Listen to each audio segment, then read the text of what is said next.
اللہ تعالیٰ کے محبوب صلی اللہ تعالی علیہ وسلم ایک دفعہ منبر پہ کھڑے ہوئے شعبان میں اور بڑے عجب انداز میں فرمایا وہ کون آ رہا ہے، ماذا یستقبلکم وماذا تستقبلون.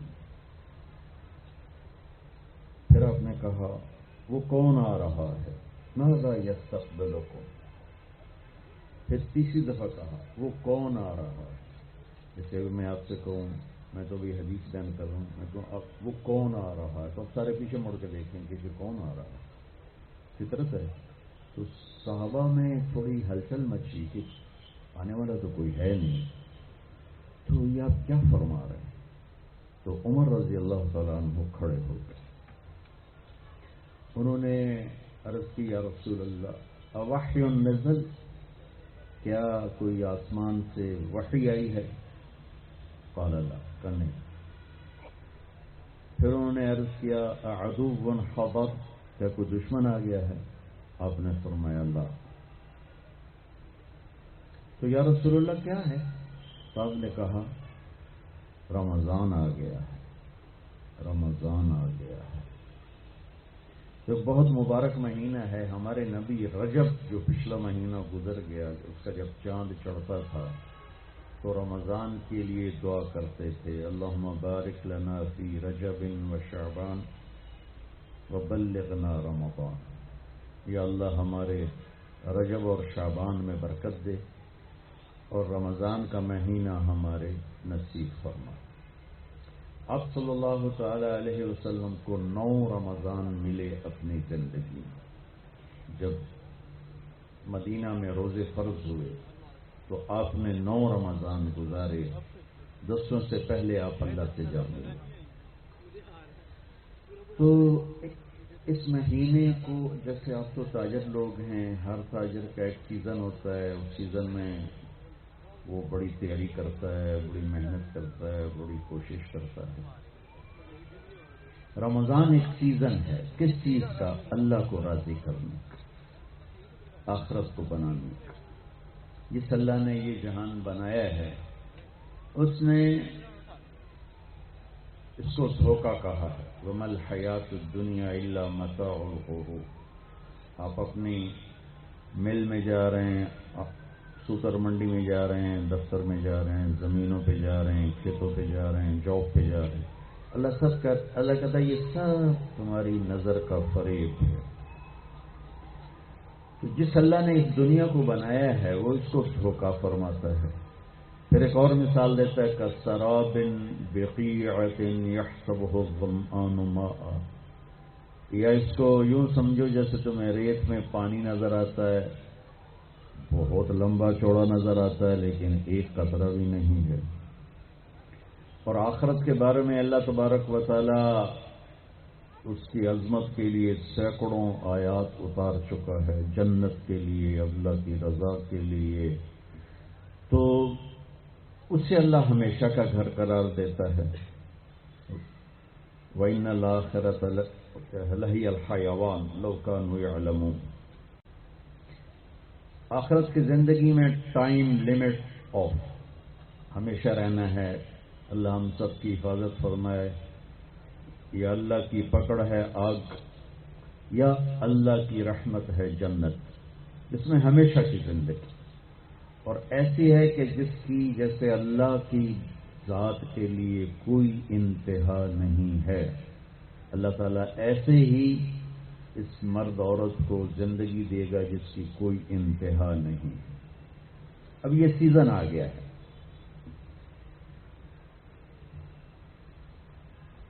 سبحان اللہ. آپ لوگ بھی رمضان میں قیمتیں بڑھا دیتے ہیں نا، یہ تو اچھا کام نہیں ہے. اللہ تعالیٰ بھی رمضان میں قیمتیں بڑھا دیتا ہے. اللہ نفل کو فرض کر دیتا ہے. نفل اور فرض میں کیا فرق ہے؟ حضرت علی رضی اللہ تعالیٰ عنہ کا فرمان ہے جس نے ایک فرض روزہ چھوڑا پھر قیامت تک اس کی قضا میں روزے رکھتا رہا قیامت تک، تو اس فرض روزے کے اجر کے برابر نہیں ہو سکتا. تو ہر نفل فرض بن جاتا ہے. اور ہر فرض 70 گنا بڑھ جاتا ہے. ایک رکعت فرض پڑی 70 لکھی جائیں، 2 رکعت پڑی تو 140 لکھی جائیں، 4 رکعت پڑی تو 280 لکھی جائیں. اللہ تعالیٰ اتنا مہربان ہو جاتا ہے، جنت کے دروازے کھول دیتا ہے، جہنم کے دروازے بند کر دیتا ہے. پہلی امتوں کو رمضان ملا لیکن یہ دولت نہیں ملی کہ جنت کے دروازے کھل جائیں، دوزخ کے بند ہو جائیں. شیطان قید ہو جاتا ہے. پہلی امتوں کے لیے شیطان قید نہیں ہوتا تھا. پہلی امتوں کا روزہ تھا افطاری سے افطاری، بہت لمبا ہو جاتا تھا. وہ لوگ بڑے پاورفل تھے، برداشت کر لیتے تھے. اور روزہ کب شروع ہوتا تھا؟ مغرب کے بعد. یوں آنکھ لگ گئی 1 منٹ بھی تو روزہ شروع ہو گیا، چاہے کچھ کھایا چاہے نہیں کھایا. تو اس 24 گھنٹے میں روٹی حرام، بیوی حرام، بیوی کے لیے خامند حرام، ہر شے. ہم پر بھی روزے ایسے ہی فرض ہوئے. پہلے 2-3 روزے اسی طرح رکھے. اس کی وضاحت تو نہیں ملتی کہ کون سا روزہ تھا، کتنے دن گزرے تھے. قیس بن سلمہ رضی اللہ تعالی عنہ ایک اونٹ چرانے والے مزدور ہیں. وہ اونٹ چرا کے گھر پہنچتے ہیں تو بیوی سے پوچھتے ہیں افطاری کا کوئی سامان ہے؟ وہ کہتی ہے کوئی نہیں. پھر کہنے لگی تم بڑے تھک کے آئے ہو، تم بیٹھو میں کچھ کر کے آتی ہوں. وہ کہیں سے لینے گئی، لیٹ ہو گئی، سورج ڈوب گیا. یہ تھکے ہوئے آئے تھے، چارپائی پہ لیٹے تو آنکھ لگ گئی. ان کی بیوی آئی تو ان کا یا وہی حق یبن سرما، ارے سرما کے بیٹے تو بڑا بری طرح پھنس گیا. فرمانے لگے کیوں ہوا؟ کہ سورج ڈوب گیا، تو سویا ہوا تھا، اگلا روزہ شروع ہو. تو اب روزے تھے ہی ایسے تو انہوں نے اگلا روزہ شروع کر دیا. ظہر کی نماز مسجد میں پڑھنے گئے تو بے ہوش ہو کے گر گئے. اپنے سلام پھیرا تو پوچھا یہ کون بے ہوش ہوا؟ کہا جی قیس بن سلمہ. اب کیا ہوا؟ کہا جی وہ افطاری کے بغیر اگلا روزہ شروع ہو گیا، یہ سو گیا تھا. ہمارے نبی کو نا دکھ ہوا، تکلیف ہوئی، تو اللہ تعالیٰ نے آسمان سے جبریل کو بھیج دیا کہ میرے محبوب کے دکھ کو دور کریں اور ان سے یہ کہہ دیں کہ کلوا واشربوا حتى يتبين لكم الخيط الابيض من الخيط الاسود من الفجر ثم اتموا الصيام الى الليل. کہ میرے محبوب کی امت کے لیے اجازت ہے ساری رات کھاؤ، جب صبح صادق کی سفیدی نظر آئے تو روزہ اگلا شروع ہو. تو جب روزہ رات کا ہوتا تھا تو بیوی خامن کا تعلق بھی حرام تھا. ایک اور واقعہ ہوا. ایک صحابی آئے، دیہاتی سے تھے، یا رسول اللہ میں تو مارا گیا. ہم نے کہا کیا ہوا؟ کہا میں روزے میں بیوی کے پاس چلا گیا، اب کیا کروں؟ تو آپ نے فرمایا غلام آزاد کر. انہوں نے کہا جی میرے کو دمڑی کوئی نہیں، غلام کی کھلاؤں. تو آپ نے فرمایا 60 مسکینوں کو روٹی کھلا 2 ٹائم. وہ کہنے لگا مدینے میں میرے تو بڑا مسکین ہی کوئی نہیں، میں کیوں کھواؤں؟ آپ نے فرمایا تو پھر 60 روزے رکھو. وہ کہنے لگا ایک روزے ہے چند چاڑ ہے اگاں کی کروں گا.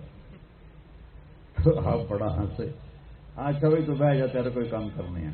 اب ہر دن پچھلے سال کے گناہ اس کی بھوک اور پیاس کی آگ میں جلاتا ہے اور معاف کرتا ہے، جلاتا ہے معاف کرتا ہے، جلاتا ہے معاف کرتا ہے. جب آخری رات ہوتی ہے 29 کی رات جب ہوتی ہے تو اللہ پچھلے سال کے سارے گناہ اس کے معاف فرما دیتا ہے. اس لیے اس کو رمضان ہے. اس میں ہمیں اللہ تعالیٰ نے تراویح کی نماز عطا فرمائی. پہلی امتوں کو یہ مشقت تھی کہ 24 گھنٹے کا روزہ. اس امت کو یہ تھوڑی مشقت ہے کہ 20 تراویح پڑھو. کیونکہ مشکل کام تھا، پھر خاص طور پہ آج کل کے روزہ دار جو افطاری پر حملہ کرتے ہیں، افطاری نہیں کرتے، حملہ کرتے ہیں، کی سموسے، کی پکوڑے، کی پیزے، کی پیس، کی مچھی، کی بٹیرے، کھو کھو تباہی پھیر دیں گے، پھر پے اندر ہوں کیویں پڑ گئے، اسی بندیا طرح کھاؤ تو سارے ہی پڑھ سکتے. میرے نبی نے ساری زندگی پیٹ بھر کے نہیں کھایا. اب بادشاہ لوگ ہو، راتوں کو جاگتے ہو، دن کو سوتے ہو، بے تحاشا کھاتے ہو، ڈاکٹروں کی موج لگی ہوئی. اپنا لائف سٹائل چینج کرو. اللہ ان عورتوں سے بھی کہتا ہوں، آپ سے بھی کہتا ہوں، جو آپ کی کمیونٹی ہے، آپ لوگ راتوں کو جاگ رہے ہوتے ہیں. اللہ نے وجعلنا اللیل لباسا، اللہ نے رات سونے کے لیے بنائی، جاگنے کے لیے نہیں. یہ میں یوں کیا نا تو میرے لاکھوں سیلز ٹوٹ گئے. میں بول رہا ہوں تو میرے لاکھوں سیل ٹوٹ رہے ہیں. جب میں رات کو 10 بجے سو جاؤں تو اللہ میرے جسم سے ایک سیمنٹ نکالتا ہے، وہ میرے پوری باڈی کی ریپیئر کر دیتا ہے، اور صبح تک ساری باڈی کو وہ فریش کر دیتا ہے، تیار کر دیتا ہے. جب آپ دن میں سوتے ہیں تو وہ سسٹم آن نہیں ہوتا، اس کو اندھیرے سے نسبت ہے، اجالے سے نہیں. اب لوگوں نے دن کو رات بنا دیا ہے، رات کو دن بنا دیا ہے. صحتیں برباد، بلڈ پریشر، شوگر، ہارٹ، سارے جہان دے بیماریاں چاہ کے لئی پھر دیں. میرے رب نے رات سونے کے لیے بنائی ہے. آپ 10 بجے سو جائیں، 12 بجے کے بعد جو سوتے ہیں ان کا وہ سسٹم وہ 10-20 تک آن ہوتا ہے، 80% وہ آف رہتا ہے. 10 بجے 12 بجے سے پہلے کا ہر گھنٹہ 2 گھنٹے کے برابر ہوتا ہے. تو بھائیو اپنا لائف سٹائل تبدیل کرو. وہ بات آگے تو میں عرض کر رہا ہوں، اپنا لائف. اب جاؤ ساری دنیا میں جو ملک ترقی یافتہ ہیں ان کے 8 بجے بازار کھل چکے ہوتے ہیں، تمہارے 8 بجے خراٹے ہوتے ہیں، اور 5 بجے ان کے دفتر بند، ان کی دکانیں بند، ان کا سب کچھ بند. تو آپ نے کاروبار کو رات پر پہنچا دیا. میرے نبی نے فرمایا جعلت البرکۃ فی بکور امتی، میری امت کے لیے برکت کا ٹائم ہے صبح کا. وہ سارے بازار سنسان سناٹا، عصر کے وقت جا کے کاروبار شروع ہوتا ہے. تو بھائیو صحت کا خیال رکھنا بھی ہمارے دین کا حصہ ہے. یہ جسم ایک امانت ہے، اس کو ایسے کھانے کھلانا کہ خود ہی بعد میں بھوکتے رہو اور بیمار ہوتے رہو. ایک ہے اللہ کی تقدیر، اس میں تو ہم رضا بر قضا ہے، لیکن اپنے لیے خود بیماریاں خریدنا، اندھا دھند کھانا. ایک جگہ ہماری ضیافت تھی تو ادھر کلات میں تو سردار تھے کوئی، تو انہوں نے اتنا دسترخوان بھرا کہ کچھ 30 قسم کی آئٹم رکھ دی. تو ایک بھائی ہمارے تھے ساتھی، اللہ ان کی بخشش کرے، انہوں نے کھانے کا حق ادا کیا. جب دسترخوان اٹھا تو کہنے لگے ہائے. تو ایک ساتھی نے پوچھا راجا صاحب یہ ہائے کیڑی گل دی کہ جڑا بچ کے جانا پہ یہ کیوں جانا پہ؟ کھانے کا مزہ لینا ہے تو جنت کا انتظار کرو، یہاں ضرورت کے لیے کھاؤ. میرے نبی نے فرمایا ما ملأ آدمی وعاء شرا من بطنہ، یہ مستورات بھی سن لیں، آپ بھی سن لیں. میرے نبی نے فرمایا سب سے بدترین برتن پیٹ ہے، سب سے بدترین برتن پیٹ ہے. جو اسے بھرتا ہے وہ بیماریوں کا شکار ہوتا ہے. کفا بالمرء لقیمات یقمن به صلبا، کہ تم چند لقمے کھا لو تک تم کام کر سکو. اما اذا ابا، وہ کہتا نہیں یا رسول اللہ میرا اتنے سے گزارا نہیں ہے. تو آپ نے کہا ثلث للطعام ثلث للماء و ثلث للنفس. ہم نے کہا پھر ایسا کرو 1/3 میدا بھرو کھانے سے، 1/3 پانی سے، 1/3 خالی چھوڑ دو سا لینا سے. دبئی میں میرے ایک دوست ہیں، بہت قابل ہیں اس کے نیوٹریشن. ان کے پاس بڑی دنیا آتی ہے. تبلیغ میں ان کا ماشاءاللہ وقت ہے، تو میں بھی مجھے ملنے آئے تو میں نے کہا کہ مینو ہی دس دو. تو انہوں نے ایک میرے لیے چارٹ بنا کر کہا کہ آپ نے مولانا کھانے کے ساتھ پانی نہیں پینا. میں نے کہا اللہ کے نبی تو کھانے کے ساتھ پانی پیتے تھے.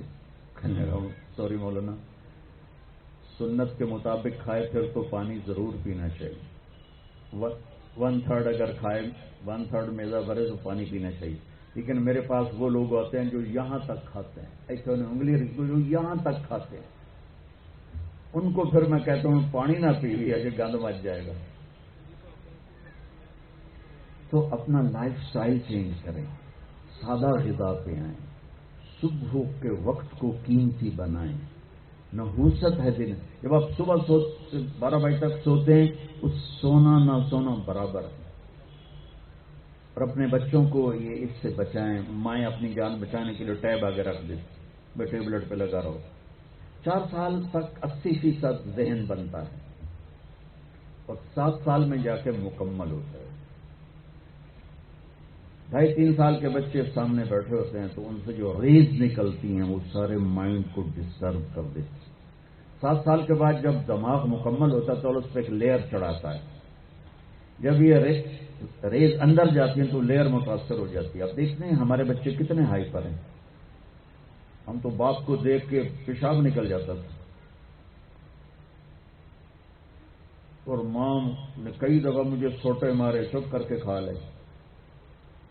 اب بچہ گلے پڑتا ہے، یہ بچے کا قصور نہیں، اس کا مائنڈ جو ہے نا وہ اس کا سارا سسٹم جو ہے نا آؤٹ ہو چکا ہے.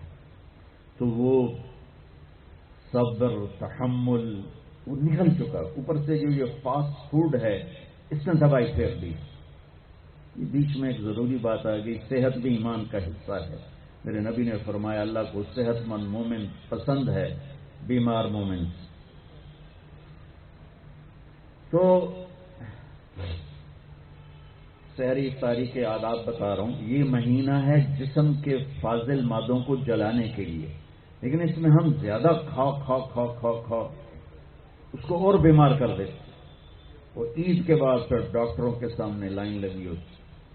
میں آپ کو دین بتا رہا ہوں، میڈیکل نہیں بتا رہا ہوں، دین بتا رہا ہوں. اتنا تھوڑا کھاؤ کہ بھوک لگے، ایسی بھوک جو پریشان کرے، ایسی پیاس جو پریشان کرے. ایک اس سے آپ کے جسم کی ساری چربی جلے گی، جو گندی چیزیں جمع ہو چکی وہ جلیں گی. اور دوسرا اگر تھوڑی سی احساس کی آنکھ بیدار ہوگی تو آپ کو غریب یاد آئے گا کہ وہ بیچارہ کیسے دن گزارتا ہے. میں انڈیا میں گزر رہا تھا تو ایک فقیر بیٹھا، سفید داڑھی پکڑی. میں نے اس کو پتہ نہیں کتنے پیسے دیے، 82 کی بات. جب میں واپس آیا تو وہ کہنے لگا بیٹا کھانا کھلا دو. میں نے کہا کھانا کھائیں گے؟ کہ جی کھاؤں. میں نے کہا آ جاؤ. میں نے اس کو ساتھ لیا، ایک ہوٹل پہ لے گیا. میں نے کہا بابا جی کیا کھاؤ گے؟ کہ بریانی کھاؤں گا. کہ ٹھیک ہے. تو میں نے اس سے آرڈر ہوئی بریانی لاؤ. وہ اس پر ایسے گرا کہ اس کو دائیں بائیں کا ہوش نہ رہا. میں اور منگوا کے دیتا رہا، اس کو کچھ پتہ نہیں کہ اس میں ایڈ ہو رہا ہے. وہ لگا ہوا ہے لگا ہوا ہے لگا ہوا ہے لگا ہوا ہے. جب اس کا پیٹ بھر گیا تو سر اٹھا کر بیٹا اللہ تجھے سلامت رکھے، آج 3 دن کے. تو اگر ہم صحیح طریقے سے روزہ رکھیں گے تو ہمیں فقیر یاد آئیں گے، بھوکوں کی بھوک یاد آئے گی. تو اللہ نے ہمیں تراویح کی نماز دی، چونکہ کام مشکل تھا تو اجر بڑھا دیا. تراویح کے ہر سجدے پر 1,500 نیکی لکھی جاتی. یہ وہ پروفٹ ہے جو آپ قبر میں لے جائیں گے. جو آپ ان 8 بازاروں سے کما کے لاتے ہیں وہ یہیں چھوڑ کے چلے جائیں گے. تراویح کے ہر سجدے پر جنت میں ایک محل اللہ تعالیٰ بناتا ہے سرخ یاقوت کا، جس کے 60,000 سونے چاندی کے دروازے ہوتے ہیں. کیا عالی شان چیز. پھر ایک درخت لگاتا ہے جس کے نیچے 1 سال گھوڑا دوڑ سکتا. میں نے ایک دفعہ بلال مسجد میں بیان کیا، تھوڑی جنت بیان کی، تو غالباً ڈاکٹر صادق صاحب ہوتے تھے مرحوم، وہ بعد میں ملے کہنے کہ مولانا صاحب ایڈی وڈی جنت اللہ کتنے بنا کے رکھی ہے. میں نے کہا میں تو پہلے دنیا دستے ہوں پھر تسی جنت آپ سمجھے گی. میں نے کہا جس کہکشاں میں ہمارا یہ سولر سسٹم ہے یہ 17 کہکشاؤں کا مجموعہ ہے. 17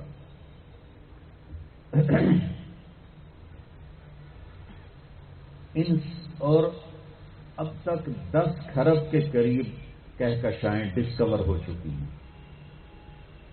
ہماری 17 جو کہکشائیں ہیں اس کے اس کنارے سے اس کنارے تک آنے کے لیے 20 ارب لائٹ ایئر چاہیے. 20 ارب سال روشنی کی رفتار 1,86,000 میل فی سیکنڈ کی رفتار سے کوئی راکٹ یہاں سے چلے اور 20 ارب سال اڑتا رہے تو 17 کہکشاؤں کو پار کرے گا. 10 کھرب ہیں اور اللہ کہتا ہے تو مچھر دا پر ہے. ہوں جنت سمجھ آئی کہ نہیں گئے سمجھ آ گئی. اللہ تعالیٰ کی رحمتیں لا محدود، قدرت طاقت لا محدود. تو یہ تراویح کی 3 سیکنڈ کا سجدہ ہوتا ہے ہمارا اور 1.25 گھنٹے کی ہماری تراویح ہوتی ہے. 1.5 گھنٹہ اس میں ہر مرد عورت 20 پر 60,000 40 سجدے 60,000 نیکیاں لے کے جا سکتا ہے. 60 گھر ابدی لے کے جا سکتا ہے. 60 خوبصورت باغیچے لے کے جا سکتا ہے. اور جب آخری رات ہوتی ہے تو اللہ تعالیٰ فرماتے ہیں کہ فرشتوں میرے بندوں نے رات کو نماز پڑھی دن میں روزہ رکھا، میری بندیوں نے رات کو نماز پڑھی دن میں روزہ رکھا، میں نے اس کے بدلے میں ان کے سارے گناہ معاف کر دیے. تو بھائیو تراویح کا اہتمام ضرور فرمائیں. تھوڑا کھائیں گے تو انشاءاللہ کوئی مسئلہ نہیں ہوگا. اب حیران ہو کہ میں جون میں بھی روزہ چائے کے کپ کے ساتھ افطاری کرتا ہوں تو مجھے کوئی خمار نہیں چڑھتا کسی قسم کا بھی. جس نے اڈی وڈی پوری بالٹی سکنجمین دی پیونی ہے اس سے خمار نہیں چڑھے گا تو اور کیا ہوگا؟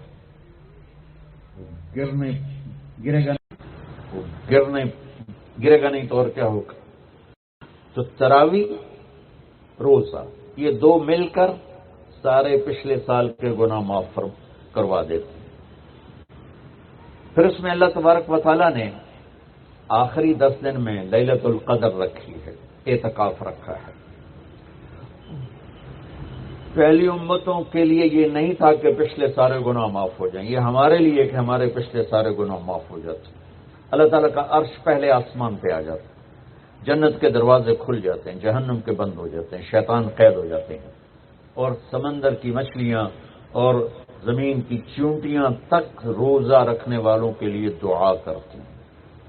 اور اللہ تعالیٰ جنت کو روزانہ کہتا ہے ان قریب میرے نیک بندے بندیاں آنے والے ہیں تو ان کے لیے میک اپ کر لے، تو ان کے لیے تیار ہو جائے. یہ اللہ تعالیٰ کی رحمت کو لینے کا سیزن ہے. پہلی امتوں کو اعتکاف نہیں ملا تھا، ہمیں اعتکاف ملا ہے کہ 10 دن اللہ دے بوئے تے پہ جاؤ یا اللہ تیرے کو معافی کروا کے ہی اٹھنا ہے، ہمیں اٹھنا ہی کوئی نہیں. تو جو دروازے پہ آ جاتا ہے آدمی اسے معاف کر ہی دیتا ہے. کوئی بہت ہی سخت دل والا ہو تو معاف نہ کرے، ورنہ بڑے سے بڑے غصے والے بھی کہتا اچھا جی جاؤ معاف کی. اس میں ایک لیلۃ القدر ہے، وہ بعد میں بات کرتا ہوں. پھر اللہ تعالیٰ نے اس میں غریب آدمی کے روزے اچھے گزر جائیں، عید اچھی گزر جائے، اس کے لیے اللہ تعالیٰ نے صدقہ فطر رکھا ہے. ہم اسے عید کے ساتھ جوڑ دیتے. پہلی رمضان سے دینا چاہیے تاکہ غریب اپنا کوئی روزہ تو رکھ سکے. پہلے رمضان سے 29 رمضان تک جب مرضی دے دیں. اور اگر وہ فطرانہ ادا نہیں کرتا تو اس کے روزے اس کے سر کے اوپر سے بھی نہیں جاتے، وہیں کھڑے رہتے ہیں. اور عام طور پر یہاں اخبار میں ٹی وی پر گندم کے لحاظ سے آتا ہے 2 سیر کڑک دے دو. وہ تھوڑے سے پیسے ہیں، 100-200 روپے ہے. میں آپ کو آپ سب مالدار لوگ بیٹھے ہیں، میں آپ کو اپنے نبی کا صدقہ فطر بتاتا ہوں کہ آپ کیا دیتے تھے. آپ کشمش دیتے تھے، کھجور دیتے تھے، جو بھی دیے ہیں. تو کشمش 3 کلو، بازار میں 3.5 کلو. بازار میں جا کے پوچھیں جو سب سے اچھی کشمش ہو یا پھر درمیانی، گھٹیا نہیں درمیانی اور سب سے اچھی، پتہ کرے وہ کتنی ہے. 1000 روپے کلو ہے، 1500 روپے کلو ہے. آپ کے گھر کے 4 افراد ہیں تو ایک گھر سے 6,000 روپیہ غریب کو جائے گا. آج تو 6,000 میں ایک ہفتہ نہیں گزرتا. تو اب سب سے عرض کرتا ہوں ویسے بھی خیرات کریں، افطاریاں کروائیں، اور صدقہ فطر کشمش کے حساب سے دیں. یہ آپ سب بھائی بہنوں کی خدمت میں گزارش ہے. اللہ نے آپ کو رزق دیا، خرچ کریں، یہی آپ کے ساتھ جائے گا، باقی سارا ادھر ہی رہ جائے گا. لیلۃ القدر، انا انزلناہ فی لیلۃ القدر وما ادراک ما لیلۃ القدر لیلۃ القدر خیر من الف شہر تنزل الملائکۃ فیہا بإذن ربہم من کل امر سلام ہی حتی مطلع الفجر. ہم نے قرآن کو لیلۃ القدر میں اتارا. تمہیں کیا خبر کہ لیلۃ القدر کیا ہے؟ لیلۃ القدر 1,000 مہینوں سے بہتر ہے. اس میں فرشتے اترتے ہیں اور یہ صبح تک رہتی ہے. لفظ قدر عربی میں اس کا ایک مطلب ہے قیمت. سبحان اللہ. تو اللہ نے کہا میں تمہیں بتاؤں، آپ سب تاجر بیٹھے ہو، لیلۃ القدر کی قیمت کیا ہے؟ 1,000 مہینوں سے بہتر ہے. 1,000 مہینوں سے بہتر ہے. اب 1 روپے پر 1,000 نفع لے سکتے ہیں؟ دنیا میں کوئی ایسا کاروبار ہے؟ جو ہیروئن بیچتے ہیں وہ بھی نہیں لے سکتے. اب میرا اللہ کہہ رہا ہے ایک رات 1,000 مہینے، یعنی کوئی 82-83 سال. یہ تو آ گیا پہلا قدر. دوسرا اس کا مطلب ہے تنگ پڑ جانا. تنگ پڑا وقت فقدر علیہ رزقہ. تو تنزل الملائکۃ فیہا، تنزل الملائکۃ والروح فیہا، کہ اس رات اتنے فرشتے اترتے ہیں کہ زمین تنگ پڑ جاتی ہے. سبحان اللہ. اتنے فرشتے آتے ہیں زمین تنگ پڑ جاتی ہے. تیسرا مطلب ہے قدر، مقدار کو. تو اللہ تعالیٰ نے اس کا آخری مطلب بھی بتایا، سلام ہی حتی مطلع الفجر، کہ یہ فجر کی نماز تک، فجر کی اذان تک یہ رہتی ہے. 3 مطلب ہیں قدر کے، تینوں اللہ نے قرآن میں کور کیے. قیمت کیا ہے؟ 1,000 مہینوں سے بہتر. تنگی کیا ہے؟ فرشتوں سے زمین بھر جاتی ہے. مقدار کیا ہے؟ صبح صادق. لیلۃ القدر 27 کی نہیں ہوتی، 21، 23، 25، 27، 29. اب یہ 5 راتیں جاگنے چھوٹ. آپ لوگ تو ویسے رات کے بادشاہ ہو، جاگ لو. تو لیلۃ القدر مسجد میں نہ گزارو، گھر میں گزارو. یہ مسجدوں میں اشتہار لگ جاتے ہیں، فلاں کے ساتھ شب قدر گزاریں، فلاں حضرت کے ساتھ شب قدر گزاریں. پھر ادھر کوئی صلاۃ تسبیح پڑھ رہا ہے باجماعت، عورتیں صلاۃ تسبیح کی جماعت کرا رہی ہیں، اور پتہ نہیں اور کتنی عجیب و غریب قسم کی عبادات شروع ہو جاتی. یہ نفلی عبادت ہے. میرے نبی گھر میں پڑھتے تھے. آپ نے اشراق کے سوا ہر نفل گھر پڑھا، ہر سنت گھر میں پڑھی. تو آپ لیلۃ القدر کو یہ مستورات بھی آپ بھی اکٹھے ہو کے نہیں منانا، الگ الگ مصلی بچھا کر اپنے اللہ سے رونا دھونا کرو، اپنے اللہ کو منانا کرو. میں بھی کروں، آپ بھی کریں. نوافل کی جیسے ابھی شب برات گزری تو اشتہار تھے. میں جا رہا تھا ادھر علام آباد میں، ایک جنازہ ہو گیا تھا، تو اشتہار فلاں حضرت کے ساتھ شب برات گزاریں، فلاں مسجد میں شب برات گزاریں، فلاں جگہ شب برات گزاریں. بھائی وہ گھر میں منانے کی ہے، مسجد میں نہیں. میرے نبی نے نفلوں کو تنہائی میں ادا کیا، فرض کو مجمع میں ادا کیا. لیلۃ القدر میں جاگنا نفل ہے. اور پھر جب کٹھے ہو جائیں گے لوگ اور عورتیں تو پھر ساتھ غیبت بھی چلے گی، اور ایک غیبت کا بول ساری رات کو اڑا کے رکھ دے گا. مردوں یا عورت کٹھے ہو جائیں غیبت سے تو بچتے نہیں، نہ ہی رک سکتے ہیں. سندھ سے ہم بائی روڈ آ رہے تھے، کراچی سے بائی روڈ جماعت تھی. تو وہ راستے میں بڑی غیبت کریں، نوجوان تھے سارے نئے نئے. میں چپ کر کے سنتا رہا. جب کوئی 2 دن گزر گئے نا تو ہمارے پاس بڑی وین تھی. میں نے کہا بچوں ایک نصیحت کرتا ہوں، غیبت نہ کیا کرو، مذاق کرو، ہنسا کرو، کھیڑا کرو، غیبت نہ کرو. تھوڑی سی میں نے اس پہ بات کی تو بڑے متاثر ہو. کہا جی ٹھیک ہے انشاءاللہ آئندہ بالکل نہیں کریں. کوئی آدھا گھنٹہ گاڑی میں سناٹا رہا. آدھے گھنٹے کے بعد ایک بولے مولانا یہ غیبت نہ کریے تو پھر گلاں کی کریے. یہ میرا کلچر ہے. لہذا عورتیں عبادت کے لیے بھی اکٹھی ہوں گی تو غیبت شروع ہوگی، مرد مسجد میں اکٹھے ہوں گے وقت ضائع ہوگا، غیبت شروع ہوگی. میرے بھائی بہنوں، ہر نفل کو گھر میں گزار، اپنے گھر کو بابرکت بناؤ، اپنے گھروں میں نفل پڑھو، تلاوت کرو، ذکر کرو.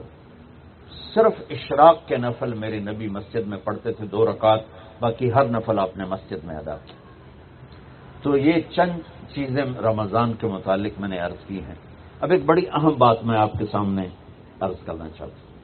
رمضان کی دولت کسے ملے گی؟ رمضان کی برکات کس سے ملیں گی اور کون محروم ہو جائے گا؟ آپ نے فرمایا 4 آدمی ایسے ہیں جن کی رمضان اور شب قدر میں بھی بخشش نہیں ہوتی، بس اس سے ہم اپنے آپ کو بچا لیں. کون ہے یا رسول اللہ؟ آپ نے کہا مدمن خمر، شراب کا عادی. کبھی کوئی پی لے توبہ کر لے، میں اس کی اجازت نہیں دے رہا ہوں. مدمن کا لفظ ہے جو روزانہ شراب پیتا ہے، اس کی رمضان میں بخشش نہیں. حق لوالدیہ، جو ماں باپ کا نافرمان ہے اس کی بخشش نہیں. قاطع الرحم، رشتہ داروں سے لڑنے والا، اس کی بخشش نہیں. المشاحن، دل میں بغض رکھنے والا، اس کی بخشش نہیں. ہر وہ چیز جو میرے آپ کے لیے نقصان دے اللہ نے حرام کر دی. ہر وہ چیز جو میرے آپ کے لیے مفید ہے اللہ نے حلال کر دی. سود حرام کر دیا. ہماری پاکستان کی معیشت نہیں پوری دنیا کی معیشت ڈوبی پڑی ہے. سارے ملک قرضوں پہ چل رہے ہیں. سود نے پوری دنیا کو تباہ کر دیا. تو میرے اللہ تعالیٰ نے، آپ دیکھتے ہیں میرا اللہ کہتا ہے فَأَذَنُوا بِحَرْبٍ مِّنَ اللَّهِ وَرَسُولِهِ، اگر سود نہیں چھوڑو گے تو میرے اور میرے رسول مل کر تمہارے خلاف جنگ کریں گے. تو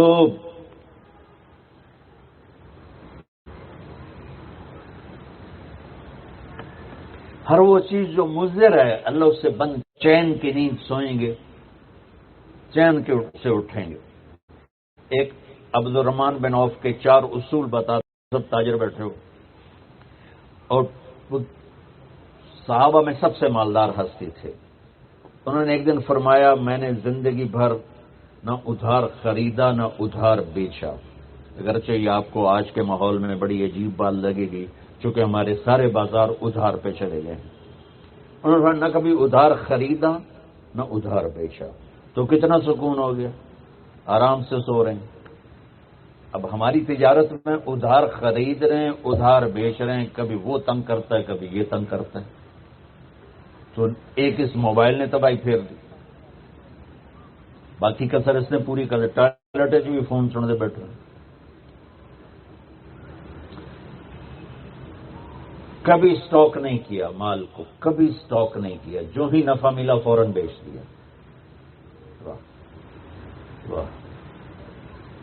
تو ادھار خریدا نہیں، ادھار بیچا نہیں 2، کبھی سٹاک نہیں کیا 3، اور کبھی سودے کا عیب چھپایا نہیں. اس میں کوئی عیب ہے بتا دیا. آپ اس پہ آ جائیں، آپ کو شروع میں مشکل ہوگی. اس کے ساتھ سچائی اور دیانتداری کو جوڑ دیں، اللہ کی قسم آپ کا سوتر منڈی جانا بھی عبادت بن جائے گا، آپ کا مل میں جانا بھی عبادت بن جائے گا اگر آپ اپنے تجارت کے ساتھ سچائی اور دیانتداری کو لے آتے. تو اللہ نے شراب حرام قرار دی کہ یہ تباہ کر دیتی ہے، ساری برائیوں کی جڑ ہے. تھوڑا سا اوپر دیکھیں قرآن کیا کہتا ہے. اللہ تعالیٰ کہتا ہے یہاں نہ پی، تم مجھ سے قرآن سن. کیا؟ ان الابرار یشربون من کاس کان مزاجها کافورا عینا یشرب بها عباد اللہ یفجرونها تفجیرا يوفون بالنذر ويخافون يوما كان شره مستطيرا ويطعمون الطعام على حبه مسكينا ويتيما وأسيرا إنما نطعمكم لوجه الله لا نريد منكم جزاء ولا شكورا إنا نخاف من ربنا يوما عبوسا قمطريرا فوقاهم الله شر ذلك اليوم ولقاهم نضرة وسرورا وجزاهم بما صبروا جنة وحريرا متكئين فيها على الأرائك لا يرون فيها شمسا ولا زمهريرا ودانية عليهم ظلالها وظللت قطوفها تذليلا ويطاف عليهم بآنية من فضة وأكواب كانت قوارير من فضة قدروها تقديرا يسقون فيها كأسا كان مزاجها زنجبيلا عينا فيها تسمى سلسبيلا ويطوف عليهم بلدان مخلدون إذا رأيتهم حسبتهم لؤلؤا منثورا وإذا رأيت ثم رأيت نعيما بملكا كبيرا عاليهم ثياب سندس خضر واستبرق وحلوا أساور من فضة وسقاهم ربهم شرابا طهورا إن هذا كان لكم جزاء وكان سعيكم مشكورا. یہ سورہ دہر کی 16 آیات ہیں. ان میں اللہ نے صرف ایک نعمت کو ہائی لائٹ کیا ہے، وہ ہے شراب، اور 3 درجے بتائے ہیں کہ جو نیک لوگ ہیں وہ شراب پئیں گے خود اٹھا کے، سراہی اٹھائیں گے، جام میں ڈالیں گے، پئیں گے. بوفے سسٹم، بھائی آپ پہ پاؤ تو آپ پہ کھاؤ. ہیں ان کے بھی نوکر، لیکن اللہ کیٹیگرائز کر رہا ہے کہ جو نچلا درجہ ہے وہ خود اٹھا کے پی رہے ہوں گے، کافوری ہوگی. وَيُسْقَوْنَ فِيهَا كَأْسًا كَانَ مِزَاجُهَا زَنجَبِيلًا. اس سے جو اوپر والا درجہ ہے انہیں زنجبیل کی شراب پلائی جا رہی ہوگی. پلانے والے کون ہیں؟ ولدان مخلدون، خوبصورت خدام نوکر. پلانے والے کون ہیں؟ اب یہ تو اتنی مستورات بیٹھی ہیں، جنت کے حوریں. وہاں سوکن پڑا کوئی نہیں ہوگا، خوش رہو. اور میرے نبی نے فرمایا تمہیں پتہ وہ کن ہاتھوں سے تمہیں جام پکڑائیں گی کہ اگر اس کے ہاتھ کی انگلی کا یہ فنگر ٹپ سورج کو دکھا دیں تو سورج نظر نہیں آئے گا. ان ہاتھوں کے ساتھ وہ تمہیں جام پیش کریں گے.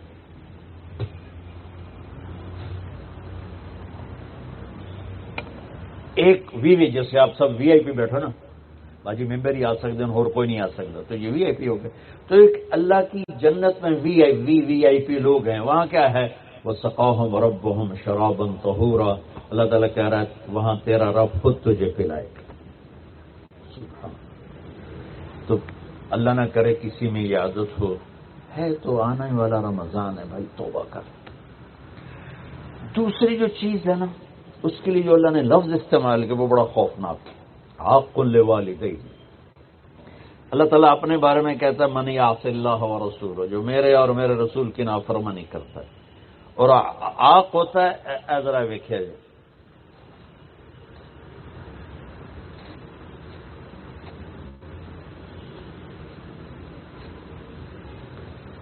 اس کو میں نے اتنا چیر دیا ہے کہ یہ جڑ نہیں سکتا.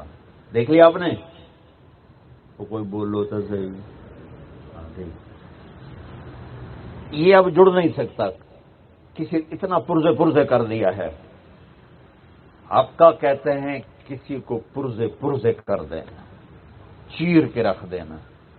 تو یہاں بڑا خوفناک لفظ اللہ نے نبی نے استعمال کیا کہ جو اپنے ماں باپ کے دلوں کے ٹکڑے ٹکڑے کر دے، جگر کو جلا کے رکھ دے، اس کمبخت کی پورے رمضان میں بخشش نہیں ہوگی. کبھی آواز اونچی ہو جانا فطرت ہے، کبھی سخت بول جانا فطرت ہے. انسان ہے، بشر ہے، بچے بھی اکھڑ جاتے ہیں. لیکن ایک وہ ہے بندہ جس نے اپنے ماں باپ کے دل کو جلا کے رکھ دی. ہمارے قریبی پڑوسی ذمہ دار تھے، میرے والد صاحب کے تعلق والے، فوت ہو گئے. مجھے ملنے آئے، کہنے گے بیٹا ہمارے بیٹے نے ہمیں اتنا تنگ کر دیا ہے، وہ آگ میں جل رہا ہو تو ہم میاں بیوی اس کے لیے دعا نہیں کریں گے کہ یا اللہ انہوں بچا لے. باپ، والد اور والدہ مل کر یہ بات کر رہے ہیں کہ اگر جل رہا ہو ہمارے سامنے آگ میں تو ہم اس کے لیے دعا نہیں کریں گے کہ اللہ اس کو بچا لے۔ دلوں کو ٹکڑے ٹکڑے کر دینے والا، ماں باپ کے دل کو، جگر کو چیر دینے والا، وہ ساری رات میرے نبی نے فرمایا جس نے ماں باپ کو دکھ دیا اس پہ اللہ کی لعنت، اس پہ فرشتوں کی لعنت، اس پہ زمین آسمان کی لعنت، نہ ان کی نماز قبول ہے، نہ روزہ قبول ہے، نہ صدقہ قبول ہے۔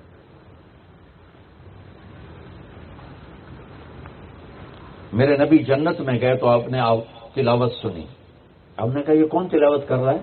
کہا یہ حارثہ بن نعمان۔ آپ بڑے حیران ہوئے، حارثہ بن نعمان تو زندہ بیٹھا ہے۔ میں آپ سپیکر کوئی مل جل کے آپ کو 1000-1200 کا مجمع ہے تو آپ کے لیے سپیکر لگا ہوا ہے۔ حارثہ مدینے میں قرآن پڑھتا ہے، 7 آسمان کو چیر کی آواز جنت میں چلی جاتی۔ آپ نے کہا وہ کیسے؟